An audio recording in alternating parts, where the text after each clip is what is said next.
साथियों, पिछले हफ्ते जब पूरे देश पर युद्ध के बादल मंडरा रहे थे, बिहार के नौजवान पर बिहार की पुलिस द्वारा बिहार सरकार के आदेश पर लाठियां बरसाई जा रही थी।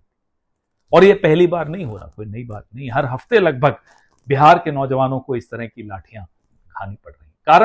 कारण कि वो अपनी हक की आवाज उठा रहे हैं, अपनी मांगे। इस बार क्या मांग थी? उनकी मांग थी कि सप्लीमेंट्री एग्जाम के रिजल्ट घोषित किए जाएं।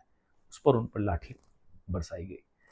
बिहार का जो शिक्षा का इंफ्रास्ट्रक्चर है वो जीर्ण शीर्ण अवस्था में, जो बंदरबाट की जा रही है भाजपा और जेडीयू की सरकार में, उसका नतीजा यह है कि बिहार के नौजवान को देश विदेश में पलायन करना पड़ता है।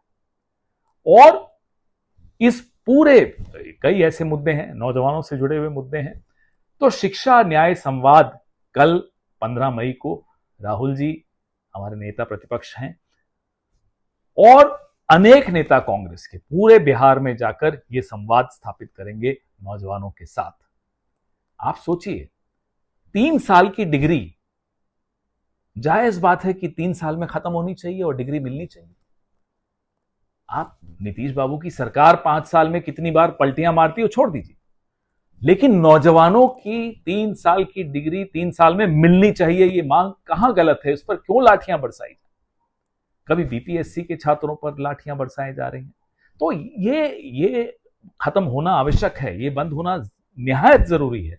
नौजवान तो रीढ़ की हड्डी है किसी भी देश या किसी भी समाज की। उनको आप इस तरह से प्रताड़ित करेंगे, शोषित करेंगे, तो कैसे समाज सही चल पाएगा? कैसे कोई भी प्रदेश तरक्की कर पाएगा?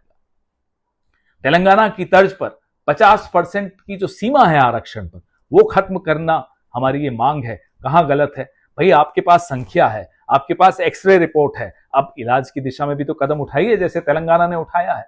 हम बार बार कहते हैं कि संविधान का अनुच्छेद 15(5) यानी कि निजी शिक्षण संस्थाओं में भी आरक्षण की व्यवस्था लागू हो, ये तो संविधान में लिखा है।